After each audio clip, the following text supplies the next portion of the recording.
Salam sejahtera, saya Isma. Saya akan bentangkan bahagian pertama iaitu nama, slogan dan konsep prasekolah kami. Prasekolah kami dinamakan Tadika Ceria Pintar. Nama ini dipilih kerana ia mencerminkan suasana pembelajaran yang positif, ceria dan menyeronokkan sesuai untuk kanak-kanak berumur 5 hingga 6 tahun.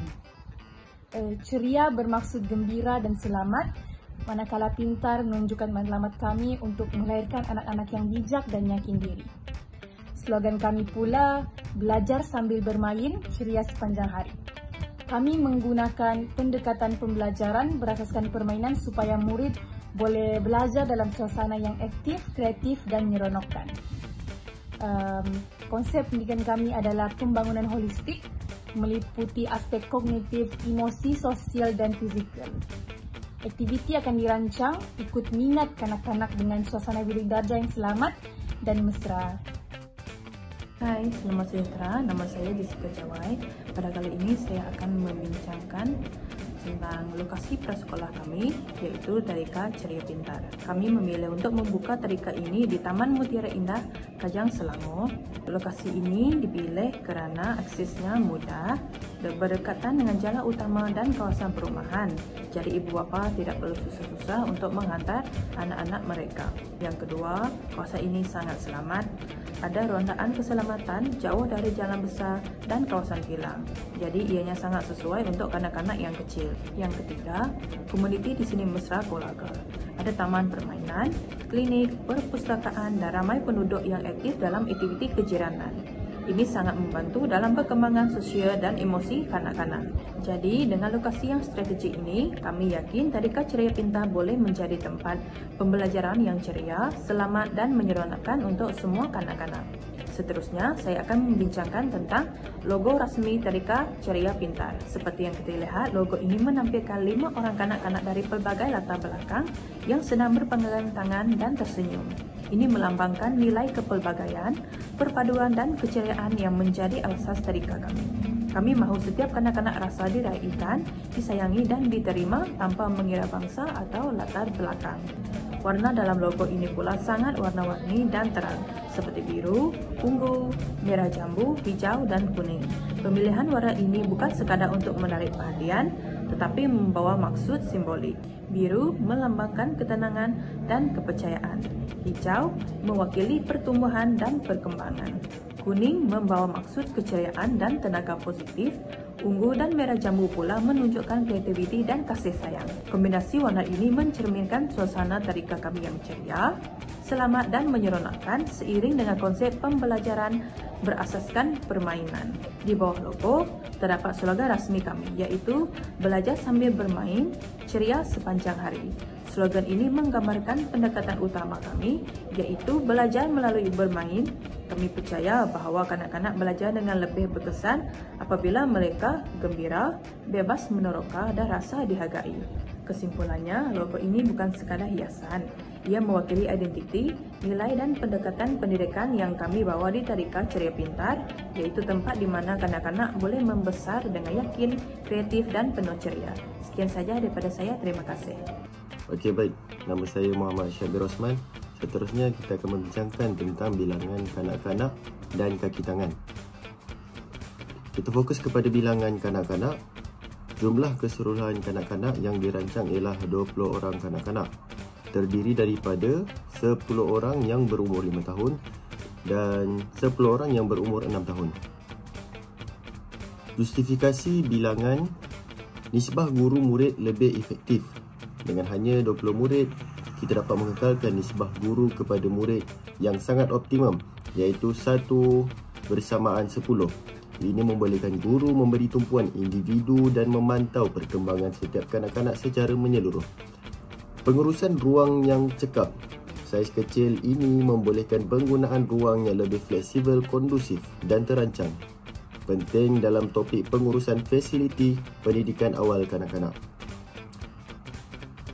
Seterusnya, fokus kepada kualiti, bukan kuantiti. Sesuai dengan pendekatan perkembangan menyeluruh kanak-kanak, holistic development. Bilangan murid yang kecil membolehkan guru lebih mudah menyampaikan pembelajaran yang bersifat bermain, kreatif dan interaktif. Seterusnya, mudah untuk pengurusan risiko dan keselamatan.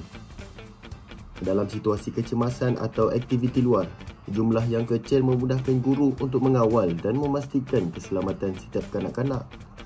Satu aspek yang sangat ditekankan dalam perancangan operasi prasekolah. Seterusnya, fokus kepada bilangan kaki tangan. Berikut ialah bilangan kaki tangan yang dirancang untuk menyokong operasi prasekolah secara efisien dan profesional berdasarkan prinsip pengurusan sumber manusia yang dipelajari. Lihat kepada jadual tersebut. Yang pertama, jawatan, bilangan jawatan, kelayakan minimum. Yang pertama, guru kelas. Bilangan yang diperlukan ialah 2 orang. Kelayakan minimum, diploma pendidikan awal kanak-kanak. Seterusnya, jawatan sebagai pembantu guru. Bilangan yang diperlukan ialah 1 orang. Kelayakan minimum SPM tambahan latihan asas pendidikan awal kanak-kanak. Seterusnya, jawatan tukang masak. Bilangan yang diperlukan hanyalah 1 orang. Kelayakan minimum pengalaman menyediakan makanan berkhasiat untuk kanak-kanak. Seterusnya, jawatan pekerja am, kebersihan. Bilangan yang diperlukan hanyalah 1 orang. Kelayakan minimum pengetahuan asas tentang kebersihan dan keselamatan. Seterusnya, kerani atau pentadbir. Bilangan yang diperlukan hanyalah 1 orang. Kelayakan minimum SPM, diploma, mahir dalam ICT dan rekod asas. Dan akhir sekali, jawatan yang diperlukan ialah pengurus tadika. Bilangan yang diperlukan hanyalah 1 orang juga. Kelayakan minimum diploma atau ijazah dalam pengurusan pendidikan atau setara. Justifikasi struktur kaki tangan. 1. Nisbah guru murid yang ideal dengan 2 guru dan 1 pembantu bagi 20 murid. Setiap kelas dapat diuruskan dengan baik dan menepati standard kebangsaan. Nombor 2. Sokongan menyeluruh dalam pengurusan operasi. Peranan sokongan seperti tukang masak, pekerja am dan kerani membolehkan guru fokus kepada pengajaran. Yang ketiga, pemenuhan keperluan minimum undang-undang dan dasar. Pembahagian ini mematuhi syarat operasi prasekolah di bawah garis panduan seperti garis panduan prasekolah KPM. Assalamualaikum warahmatullahi wabarakatuh. Nama saya Majidah Ishraq binti Amrah Aceh. Saya akan teruskan dengan lakaran floor plan digital. Okey, di sini saya sediakan floor plan digital bagi tadika ceria pintar. Okey, saya akan teruskan dengan penerangan setiap sudut dan ruang yang ada dalam tadika ceria pintar. Okey, yang pertama kita ada pejabat. Okey, pejabat berfungsi sebagai ruang untuk guru menyimpan rekod, merancang aktiviti dan membuat kerja pentadbiran. Walaupun bukan untuk kanak-kanak bermain, tetapi kehadirannya menunjukkan contoh pengurusan dan tanggungjawab sesebuah institusi. Seterusnya kita ada sudut main peranan, di mana sudut ini menyediakan alat permainan seperti pakaian watak, kostum, dapur permainan, telefon dan kaunter jual beli. Ia membolehkan kanak-kanak berimajinasi dan bermain watak seperti doktor, guru ataupun ibu bapa. Aktiviti ini menggalakkan kemahiran sosial, komunikasi dan empati. Yang ketiga, kita ada sudut sains, di mana sudut ini membolehkan kanak-kanak menjalankan aktiviti eksplorasi seperti memerhati tumbuhan, binatang kecil, air, pasir dan magnet. Ia membantu mereka membina konsep awal sains, meningkatkan rasa ingin tahu serta menggalakkan kemahiran berfikir secara logik dan kritis. Selain daripada itu, kita juga ada sudut muzik, di mana sudut ini memperkenalkan kepada pelajar tentang alat muzik, lagu dan irama. Ia membantu perkembangan deria pendengaran, ritma serta kemahiran bahasa apabila mereka menyanyi bersama. Dengan bermain alat muzik ini juga boleh mengasah kemahiran motor halus dan meningkatkan keyakinan diri. Okey, seterusnya kita ada tandas. Okey, tandas yang bersih dan mudah digunakan pentinglah untuk melatih kanak-kanak tentang penjagaan diri dan kebersihan. Okey, ia menyokong perkembangan kemahiran asaskan diri seperti membasuh tangan, menguruskan diri selepas ke tandas dan menjaga kesihatan diri. Okey, seterusnya lagi kita ada sudut seni. Okey, di mana sudut seni ini memberi peluang kepada kanak-kanak untuk mengekspresikan diri secara kreatif melalui aktiviti seperti melukis, mencorak dan membuat kraft. Aktiviti ini menggalakkan perkembangan motor halus, koordinasi tangan dan mata serta perangsang imajinasi dan ekspresi emosi kanak-kanak. Okey, untuk ruang yang ketujuh kita ada taman mini, di mana taman mini menyediakan ruang luar untuk kanak-kanak bermain, berkebun ataupun meneroka alam. Okey, ia menyokong perkembangan fizikal, sosial dan emosi pelajar.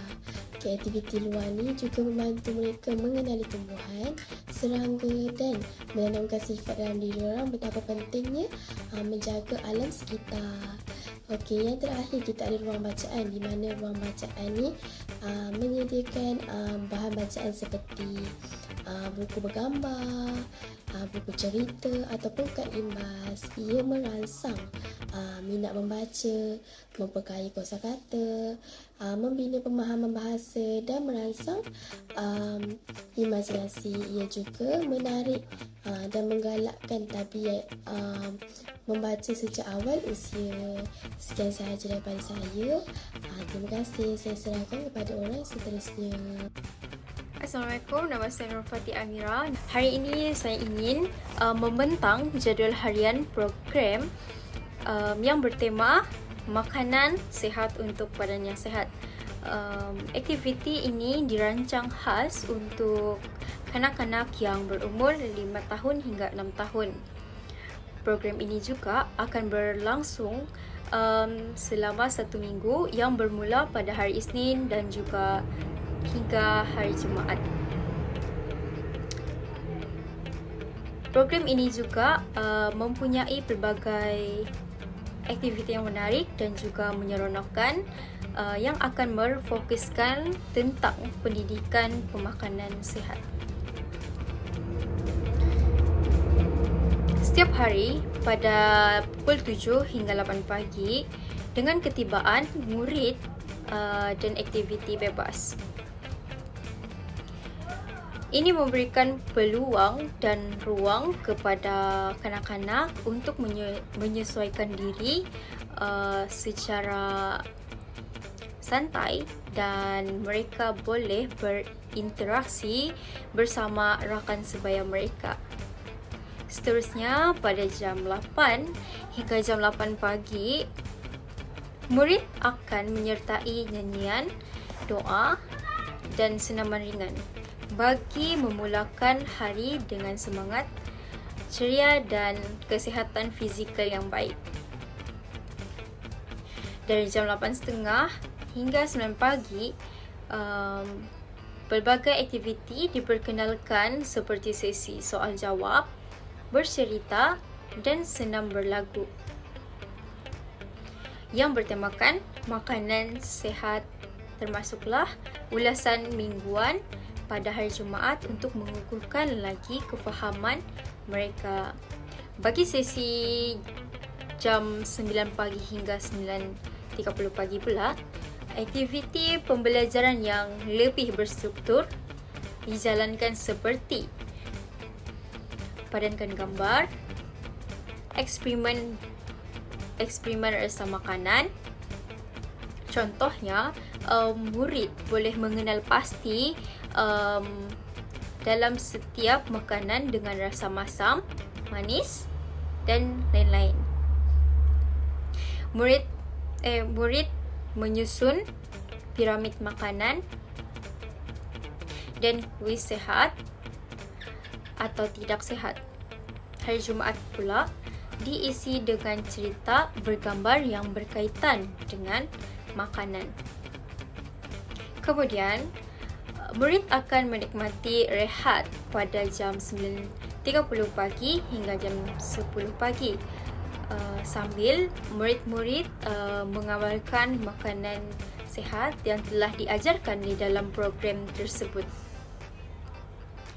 Akhir sekali, antara jam 10 hingga 10 pagi, program ini telah menyediakan aktiviti luar dan motor kasar yang dilaksanakan seperti permainan mencari buah dan sayur, membawa buah di dalam sudu, halang makanan yang tidak sehat, lompat pada gambar makanan yang sehat, dan ditutup dengan sukaneka pada hari Jumaat.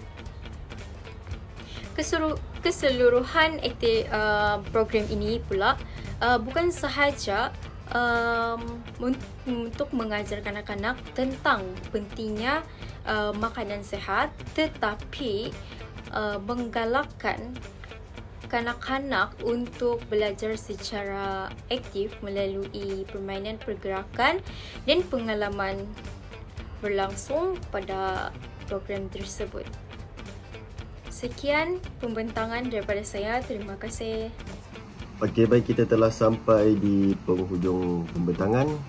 Sebagai rumusan dan penutup, kami menekankan kepada lokasi yang strategik, seterusnya pendekatan holistik, nisbah guru dan murid yang ideal, persekitaran mesra kanak-kanak, dan akhir sekali keyakinan tadika ceria pintar menjadi asas pendidikan awal yang terbaik untuk masyarakat setempat. Sekian, terima kasih.